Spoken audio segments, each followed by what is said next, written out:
সেদিন আমার ছেলে আমাকে বললো যে বাবা ইলিশ মাছ খাবো, আমার কাছে 1টি টাকাও নেই, জানেন আমার কাছে 1টি টাকাও নেই। আমি কোথায় থেকে বাবা তোমাকে ইলিশ মাছ এনে দেবো? আমি আমার ছেলেকে বললাম বাবা ইলিশ মাছ বাজারে উঠে নাই। পরের দিন আমার ছেলে আবার বললো বাবা ইলিশ মাছ খাবো, বন্ধুর কাছ থেকে কিছু টাকা ধার নিয়ে আমি একটি পাঙ্কাশ মাছ এনে দিয়েছি আমার ছেলেকে। বলছি বাবা খাও তুমি, এটা ইলিশ মাছ। আমার ওয়াইফ আমাকে বললো এতদিন ধরে ঘরে বসে রয়েছে, একদিন আমাকে ঘুরতে নিয়ে যাও। আমি কত ছলনা করলাম আমার ওয়াইফের সাথে, কিন্তু আমার ওয়াইফকে আমি কিভাবে বলবো যে আমার পকেটে একটা টাকা নেই? তখন সে আমার মানি ব্যাগ দিল, গিয়ে দেখলো আমার পকেটে মাত্র 80 টাকা আছে।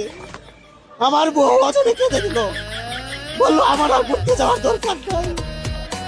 যে বাবা আমাকে বলছিল বাবা বড় হয়ে শিক্ষক হবা, মানুষকে সঠিক শিক্ষা দান করবা এবং সমাজের মেরুদণ্ড হবা, ওই বাবা আমাকে 5,000 টাকা চাইছিল, আমি দিতে পারি নাই।